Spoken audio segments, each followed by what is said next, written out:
Buenos días a todos. Entonces el día de hoy, sábado 4 de julio, dentro de la asignatura de higiene laboral, vamos a ver el tema de lo que es o son los agentes biológicos.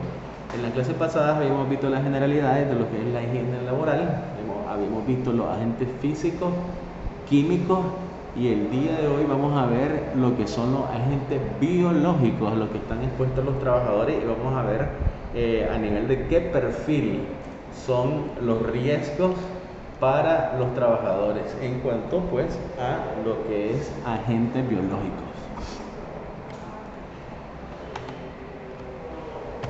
Entonces este es el símbolo de la alerta que representa el riesgo de estar frente a un agente biológico. Cuando ustedes vean, muchachos, una señal de este tipo, entonces hay que tener cuidado porque vamos a estar amenazados si no ocupamos los equipos de protección personal a los agentes biológicos. Y ya vamos a ver cuáles son estos agentes biológicos a los que pueden estar expuestos las diferentes ramas de la medicina, y no solamente de la medicina, de otros perfiles a los que pueden estar expuestos trabajadores o colaboradores de una empresa X. Entonces cuando ustedes vean este símbolo, muchachos, entonces hay que estar alerta porque vamos a estar frente a un agente biológico y por lo tanto estamos expuestos a un riesgo. Los riesgos biológicos se pueden dar cuando se trabaja con agentes infecciosos. Las condiciones de trabajo, voy a poner mi punterito, las condiciones de trabajo pueden resultar negativas si se realizan en presencia de contaminantes biológicos. Estos contaminantes son aquellos agentes biológicos que cuando se introducen en el cuerpo humano ocasionan enfermedades de tipo infeccioso o parasitario. Entonces estas partículas no visibles diminutas penetran en nuestro cuerpo y es ahí donde nosotros adquirimos las enfermedades. El concepto de agente biológico incluye, pero no está solamente limitado a lo siguiente. Vamos a mencionar aquí los virus, las bacterias, los hongos, los protozoos, las riquecias, clamidias y endoparásitos humanos. Así como dice aquí, incluimos todo esto, pero no solamente está limitado a esto que estamos mencionando. Vamos a ver más adelante donde vamos a profundizar más sobre otros agentes que tienen un riesgo biológico para los humanos. Los riesgos biológicos se presentan por exposición a microorganismos infecciosos, a sustancias tóxicas de origen biológico también, o por ataques de animales. Pueden ser que nos muerda una serpiente y nos inyecta veneno. Por ejemplo, los trabajadores en las excavaciones pueden desarrollar histoplasmosis. Vamos a ver que la histoplasmosis es una enfermedad producida por un hongo, que es una infección pulmonar causada por un hongo que se encuentra comúnmente en el terreno. No lo vemos, pero cuando nosotros nos exponemos de forma repetitiva y por un tiempo prolongado, adquirimos las enfermedades. Dado que el cambio de composición de la mano de obra en cualquier proyecto es constante, es decir, hay bastante rotación de personal que trabaja en este tipo de mano de obra, unos se van, otros vienen, unos se van y otros vuelven. Los trabajadores individuales pueden entrar en contacto con otros y como resultado pueden contraer enfermedades contagiosas, como por ejemplo la gripe, el H1N1 o la misma tuberculosis. Por ejemplo, los trabajadores también pueden estar expuestos al riesgo de contraer la malaria. Ustedes saben que en la costa caribe hay bastantes casos de malaria, bueno, por las condiciones propias de esa zona, la humedad. También pueden contraer la fiebre amarilla o la enfermedad de Lyme. Si el trabajo se desarrolla en zonas en las que estos organismos y los insectos portadores son bien frecuentes, porque ¿qué insectos en la zona de costa caribe? El zancudo, ya que nos transmite la malaria. También las garrapatas son otros insectos que nos pueden transmitir enfermedades cuando nosotros nos exponemos a ellos. Aquí está, esta es la histoplasmosis que yo les mencionaba. El histoplasma capsulatum infecta a órganos del cuerpo a través del torrente sanguíneo. Son las esporas del histoplasma. Este es un tipo de hongo que se encuentra en los terrenos y que afecta a los trabajadores y afecta el tejido pulmonar. Miren esta placa, ese pulmón está de viaje infiltrado a nivel de todo el pulmón derecho. Miren, este pulmón está perdido. Este es un trabajador con una restricción en el patrón pulmonar. bueno, no significa que está perdido, pero tiene bastante infiltración. Y aquí podemos observar un pulmón de viaje bien transparente. Si todavía no han visto la clase de radiología, entre más el color negrito representa el aire, pero esto lo veo demasiado negrito. Esto puede obedecer a un atrapamiento aéreo, en donde los trabajadores pueden desarrollar lo que se llama la enfermedad pulmonar obstructiva crónica cuando existe exposición por largo tiempo, digamos, a diferentes contaminantes en el ambiente de trabajo. Entonces, esta es una infección por Histoplasma capsulatum, que es el agente causal de la histoplasmosis. La enfermedad de Lyme, miren lo que yo les mencionaba, el agente es la garrapata. Esta es una enfermedad que puede dar complicaciones a nivel cardíaca, puede dar problemas a nivel de la piel, dolores de cabeza, pérdida de la audición o la misma parálisis facial, complicaciones cardiovasculares, ya lo mencioné, náusea, vómito, fiebre, escalofrío, cansancio, debilidad.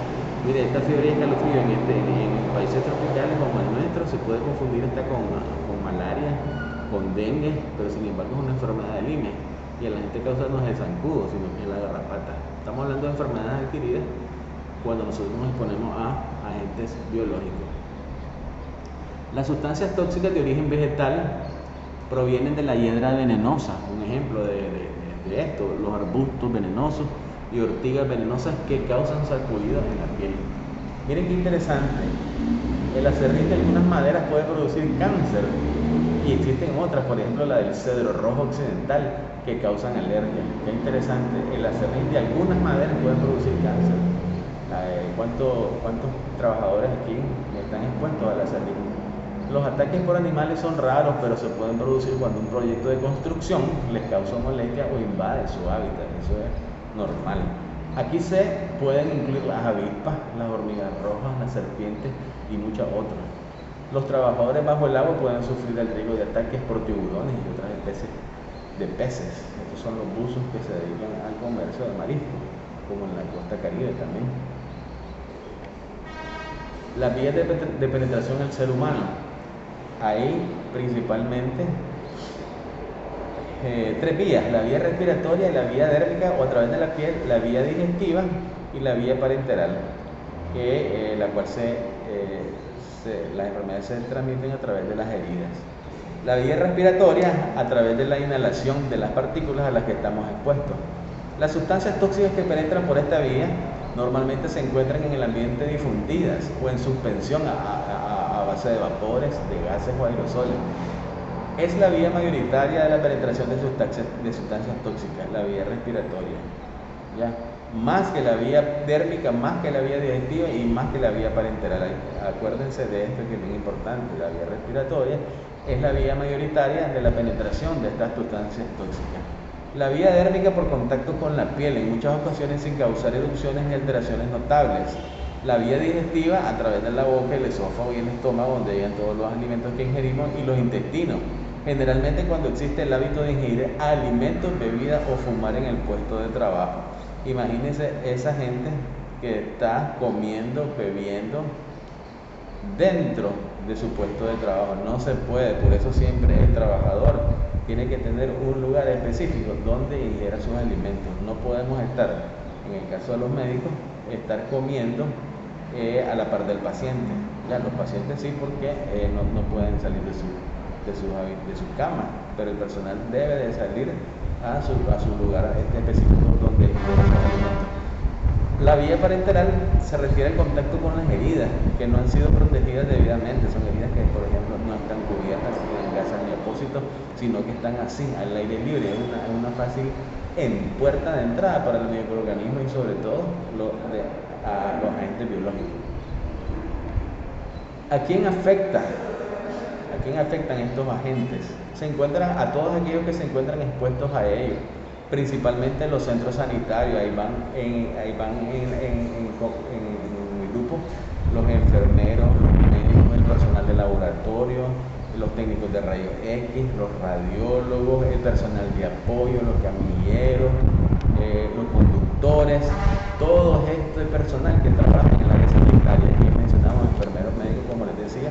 Personal de limpieza es el personal que está bien expuesto a los riesgos infecciosos biológicos, por lo que se topan con todos los desechos que producto de la atención sanitaria.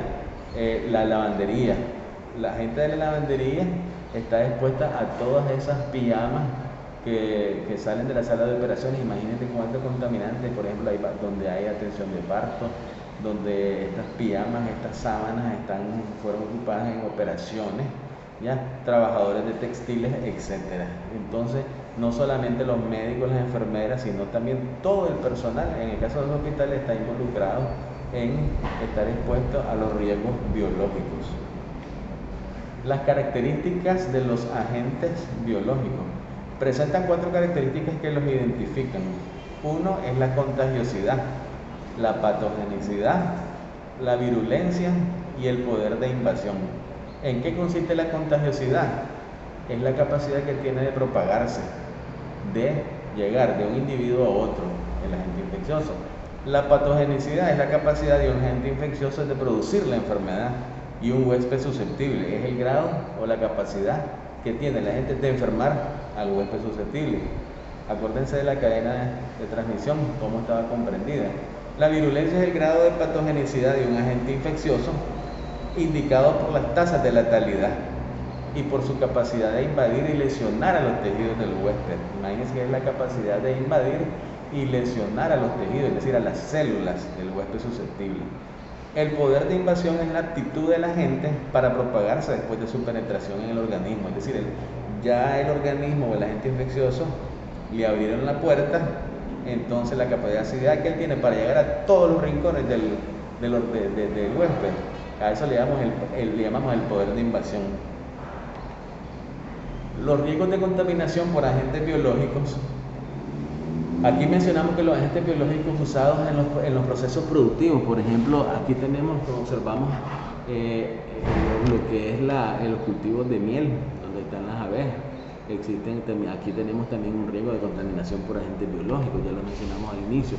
Los agentes biológicos de desecho, hay que tener mucho cuidado cuando nosotros trabajamos en un hospital o en una clínica. Hay que saber dónde vamos a botar o a desechar todos los materiales cortopunzantes. Después de aplicar una inyección o de aplicar un medicamento, una enfermera no puede tirar esa jeringa en cualquier lugar. Tiene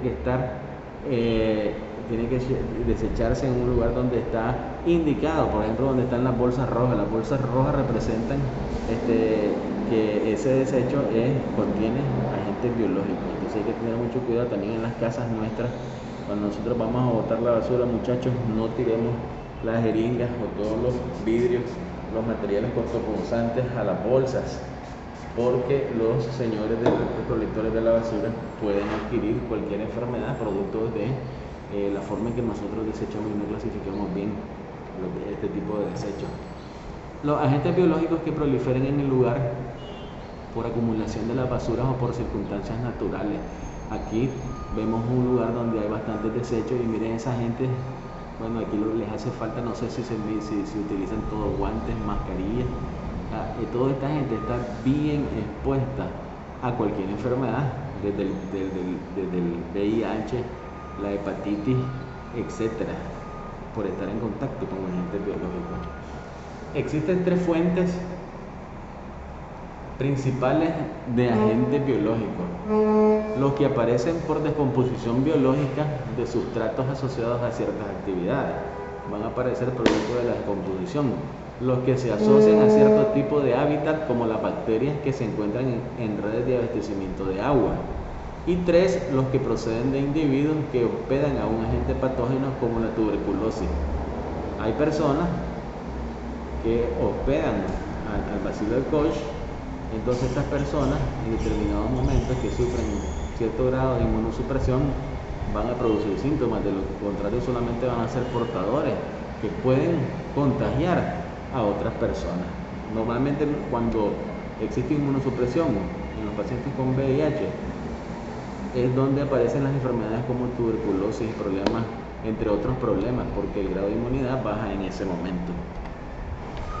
Los tipos de agentes biológicos, ya los mencionamos al inicio, los virus, bacterias, los hongos, hablamos del histoplasma capsulato en los parásitos, los cultivos celulares. Los cultivos celulares son aquellos medios donde, valga la redundancia, se cultivan microorganismos para determinar el tipo de antibióticos que necesitan para curar al paciente. Entonces el personal de laboratorio puede estar expuesto y además de exponerse puede contraer enfermedades provenientes de estos cultivos celulares y microorganismos genéticamente modificados en el laboratorio de experimentación sobre todo.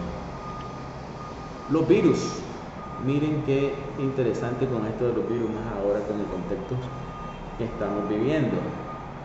Los virus son parásitos intracelulares, es decir, que viven dentro de la célula, de material genético rodeado de una cubierta proteica protectora, como en el caso del coronavirus.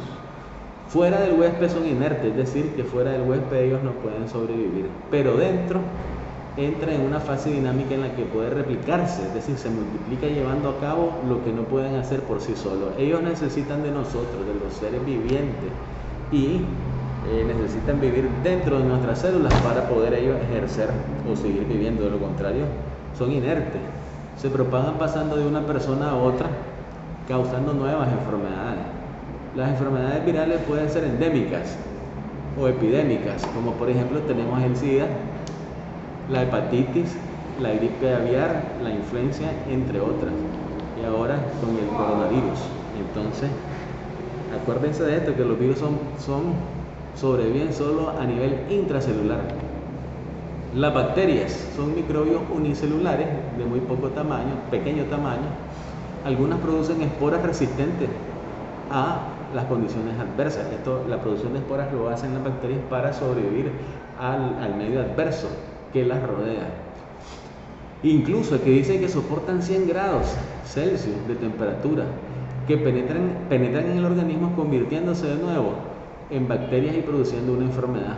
Ejemplos de enfermedades producidas sería el tétano por el Clostridium tetani, la tuberculosis con el bacilo de Koch, el cólera, la lepra, la peste, la disentería, que es la diarrea con sangre, la sífilis, que es una infección de transmisión sexual, la fiebre tifoidea producida por contaminación de los alimentos, la brucelosis y muchas otras formas de neumonía producidas por estreptococo, neumococo, etc.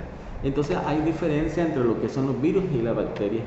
Para las bacterias nosotros utilizamos los antibióticos y para los virus pues hay determinados virus que son susceptibles o sensibles a ciertos antivirales. En relación a los hongos, son microorganismos de carácter vegetal que se desarrollan constituyendo filamentos. Penetran en el organismo a través de la piel, es la principal puerta de entrada, o de distintos órganos como el aparato respiratorio. Ya acuérdense de la que es la histoplasmosis, el histoplasma capsulatum. Producen enfermedades como la candidiasis, que afecta a la piel. La candidiasis es una enfermedad bien común, sobre todo en los niños, cuando los niños se miccionan en el pañal. Entonces cuando están sujetos a la humedad, el calor, desarrollan la candidiasis. Dentro de los parásitos podemos decir que desarrollan algunas de las fases de su ciclo de vida en el interior del cuerpo, en forma de huevo, larva y adulto. Penetran en el organismo por vía dérmica, es decir, a través de la piel, a través de la vía respiratoria y a través de la vía digestiva. Pueden causar enfermedades parasitarias como la helmintiasis causada por los gusanos, que son animales pluricelulares y eucariotas de cuerpo alargado y blando. Entonces ya hablamos de los virus, de las bacterias, de los hongos, de los parásitos. Todos estos son agentes infecciosos a los cuales estamos expuestos en forma de riesgo biológico. Dentro de los cultivos celulares, como les había mencionado, los microorganismos en estos cultivos se mantienen artificialmente vivos en el laboratorio para fines experimentales o no experimentales, sino para fines, por ejemplo, les doy los ejemplos de los hemocultivos, los coprocultivos, los coprocultivos para determinar el agente infeccioso, y que separando de su organismo huésped a un grupo de células que se alimentan, crecen y reproducen y mueren. Ejemplo, los hongos para la fabricación de quesos, fermentos para yogur, es decir, que a través de los cultivos tienen una finalidad para su aprovechamiento. Los mecanismos de transmisión de infecciones pueden presentarse de dos formas: a través de la forma directa o a través de la forma indirecta. Dentro de la transmisión directa Tenemos aquí en esta figura las mordeduras de los perros, arañazos, contacto físico o paso directo desde la fuente al receptor, paso directo. Aquí tenemos también los arañazos de animales, entonces que van a formar parte de la transmisión directa de los agentes infecciosos. Dentro de la forma indirecta es a través del agua, a través del aire, el suelo, animales y materias primas. Aquí tenemos, miren, aquí tenemos agua con algún químico. Entonces esta es una forma indirecta de transmisión. Aquí tenemos las enfermedades que se asocian a la actividad de los trabajadores y la forma en que se transmiten. Por ejemplo, aquí tenemos a una persona que trabaja en el laboratorio, es susceptible de contraer hepatitis, alguna zoonosis, el síndrome de inmunodeficiencia adquirida. ¿A través de qué? A través de cultivos, a través de gérmenes clínicos, animales en experimentación, que todo esto es material biológico. Siempre con el personal sanitario, siempre están expuestos a la hepatitis, el SIDA, el herpes, la tuberculosis y otras infecciones. La tuberculosis porque, digamos, en los hospitales se atienden casos de pacientes con sintomatología de más de 14 días de tos. Y todo paciente con una sintomatología de más de 14 días de tos se le tiene que hacer el VAR para determinar si tiene tuberculosis. Y estos pacientes no se pueden internar, si tienen un periodo de internamiento, no se pueden internar en la misma sala que están los demás pacientes con otras patologías. Se tienen que internar en cuartos aislados, aparte. Sin embargo, ellos tienen que recibir la atención y el personal que está entrando a administrar los medicamentos y darle los cuidados sanitarios, si no se protege bien, puede tener riesgo de contraer, por ejemplo, una tuberculosis. ¿A través de qué? ¿Cómo se transmite? A través de los enfermos, a través de los líquidos biológicos. Todos los líquidos que salen del cuerpo, los líquidos pleurales del pulmón, todo eso son riesgos de contaminantes biológicos. Los mismos instrumentos que utilizamos, la sonda Foley y la sonda nasogástrica, todo eso es un medio para que pueda contaminar al personal. Siempre la hepatitis, el SIDA y la tuberculosis para el personal de atención a los enfermos. En la agricultura, los trabajadores pueden estar sometidos a esta exposición y contraer zoonosis, el mismo tétano, por estar en contacto con la tierra, y muchos parásitos a través del suelo, el agua. Ya habíamos mencionado la forma indirecta, los mosquitos, los animales. Las industrias lácteas están expuestas a padecer de tuberculosis también, la tuberculosis bovina y la brucelosis a través del contacto con la leche y de los mismos animales. Las industrias cárnicas pueden contraer una zoonosis a través de la carne de los animales. Las industrias de lana, el carbunco, las industrias del curtido, carbunco también, y la fiebre Q, producto de la piel de los animales. A través también de la producción de abono orgánico, miren la zoonosis, el mismo tétano, parasitosis, porque estas personas están expuestas al estiércol, a la harina de los huesos. La leptospirosis, a todas aquellas personas que andan trabajando en el saneamiento público. Acuérdense que la leptospirosis es una enfermedad que se produce y que el agente infeccioso está en las aguas sucias, en las aguas estancadas, y pueden contraer entonces el tétano, la hepatitis, esta enfermedad, la tuberculosis, todos aquellos los señores que andan recogiendo los desechos porque están en contacto con fangos y aguas residuales, aguas sucias. Se puede contraer también en los de la limpieza, ya les dije, la hepatitis, por todos aquellos desechos de materiales cortopunzantes que nosotros los tiramos a la bolsa sin encapsular la aguja. Entonces ellos accidentalmente pueden pincharse, pueden contraer fiebre tifoidea, erisipela, que es una infección de la piel que se produce por una bacteria llamada streptococo, la misma leptospirosis por estar en contacto con basura, ratas, agua o tierra contaminada, y la recogida de las jeringas. Esto es bien importante, siempre hay que botar las jeringas encapsuladas con su tapita, ya en recipientes aparte.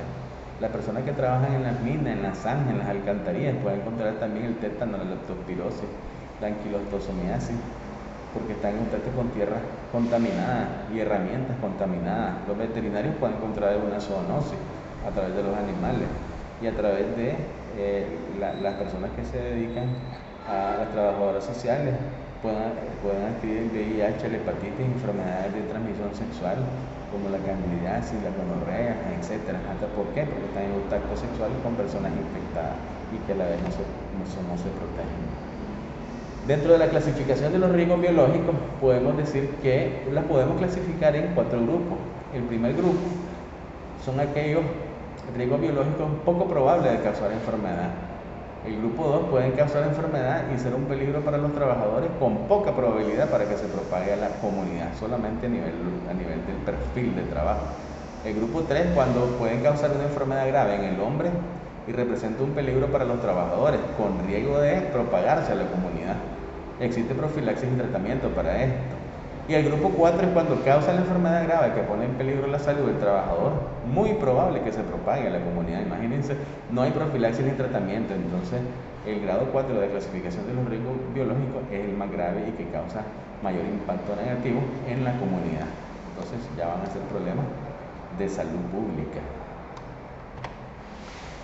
¿A través de qué se pueden prevenir? Por ejemplo, tenemos que prevenir la gripe, podemos prevenir la hepatitis a través de las vacunaciones, podemos evitar el tétano a través de la aplicación de la vacuna y a través también de los equipos de protección personal y a través de estilos de trabajo higiénicos. Es importante, yo creo que es de más decirle a todos ustedes a estas alturas que el lavado de manos es importante. Yo la verdad es que no sé cuántas veces me lavo las manos en el día. Ya no sé cuántas veces porque me las lavo a cada rato cuando voy al súper, después de tocar la bolsa, cuando llevo las bolsas del súper a mi casa, me lavo las manos, lavo las bolsas, cuando salgo de algún lugar. Es increíble ya ese hábito que se le va haciendo uno. Al inicio nos costó al inicio, sin embargo ahora ya es parte de los estilos de vida que tenemos y ya lo hacemos nosotros así, en automático como dicen. Entonces, ¿por qué? Porque ya no lo fuimos, estamos sensibilizados y lo hemos ido interiorizando. Así que ustedes, muchachos, tienen que crear ese hábito porque van a estar expuestos a riesgos biológicos 100%, porque es el perfil de sus carreras. Así que cuidado, ustedes me tocan un paciente, cuidado ustedes sin guantes, cuidado me tocan un paciente o suturan una herida sin guantes y no se lavan las manos entre paciente y paciente. Acuérdense de los pasos de lavado de manos. A esta altura ya eso lo hacemos en automático, como dicen. No hay que comer, beber ni fumar en el área de trabajo. Eso es bien importantísimo, muchachos. ¿Por qué? Porque podemos estar ingiriendo contaminantes biológicos. Para eso existe y hay que respetar las áreas destinadas a ingerir los alimentos, al comedor. Hay que utilizar equipos de protección personal, barreras apropiadas a cada tipo de exposición, guantes de uso obligatorio cuando el trabajador sanitario presenta heridas o lesiones cutáneas, si maneja sangre, si hay fluidos corporales. Estamos hablando de los fluidos corporales. Imagínense la persona del laboratorio a cuántos fluidos corporales está expuesto, incluso el líquido pleural que viene de los pulmones, de todas las paracentesis, de todas las ascitis, que es el agua que tienen los pacientes cirróticos. Entonces todo eso se estudia y a todo eso se le hace análisis. Instrumentos contaminados con sangre. Entonces el uso de guante es obligatorio.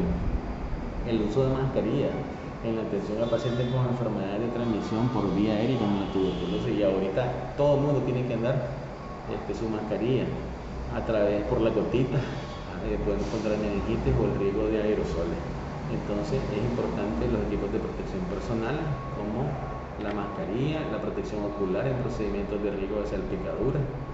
Las mascarillas, ¿por qué? Porque no es el primero que le ha saltado sangre y se le ha ido en el ojo. Una gotita de sangre contaminada nos puede causar muchos problemas. Imagínense que se nos vaya en el ojo hasta podemos perder un ojo y perdemos la visión. Y eso pues no se repone. Hay que usar las batas apropiadas. O sea, el uso de la gabacha no es por pura fashion, sino que el uso de la gabacha es para protección, ¿ya?, del personal de salud. Hay que tener cuidado con los objetos cortopunzantes. No encapsular la aguja ni objetos cortantes o punzantes es un error. Hay que ponerle, hay que encapsular después de la utilización. No hay que tirarlas así en las bolsas ni en los lugares que no sean destinados para ello. Hay que depositar todos estos materiales cortopunzantes en los contenedores adecuados que deberán estar siempre en el lugar de trabajo visible a través de las bolsas con sus colores, evitando su llenado excesivo. De nada sirve que nosotros los echemos en el lugar que es pero que eso se derrame y caiga al piso y el piso se contamina y ahí pasa la gente, los camilleros, nosotros mismos nos podemos contaminar. El personal sanitario que utilice estos objetos cortantes y punzantes se responsabilizará personalmente de su correcta eliminación. Es decir, que todos tenemos que poner de nuestra parte y aprender buenos hábitos en relación a los estilos de trabajo que nosotros debemos llevar. La desinfección y esterilización correcta del instrumental y superficie. Eso es importante. Después de la utilización de determinado instrumental, hay que depositarlo en su lugar para su correcta desinfección y esterilización. Actuación ante un accidente biológico. ¿Qué es lo que tenemos que hacer? Por ejemplo, si nosotros nos cortamos accidentalmente la mano, y a mí me pasó una vez en sala de operaciones, sin querer, pues estaba con un cirujano, me acuerdo, y puse la mano en el lugar equivocado y el bisturí me dio en el dedo, me acuerdo, en el dedo índice de la mano derecha. Entonces la verdad es que eran correntadas de sangre y eso estuve expuesto a un riesgo biológico en ese momento. Ante una exposición casual con sangre o fluidos corporales se procederá del siguiente modo: hay que realizar el lavado con agua y jabón inmediato. Eso fue lo que yo hice. Hay que dejar sangrar la herida y aplicar desinfectante y tapar con un correcto apósito impermeable. Disculpen. Okay. Profe, después, cuando termine esta clase. ¿Y a qué hora? A las 9. ¿Le pongo ya? No, yo le voy a poner. Miren, cuando termine, va a registro. Registro, pues. ¿Ahí con quién? Con la Iris. Que llegue. Ok, entonces estábamos hablando de la actuación ante un accidente biológico.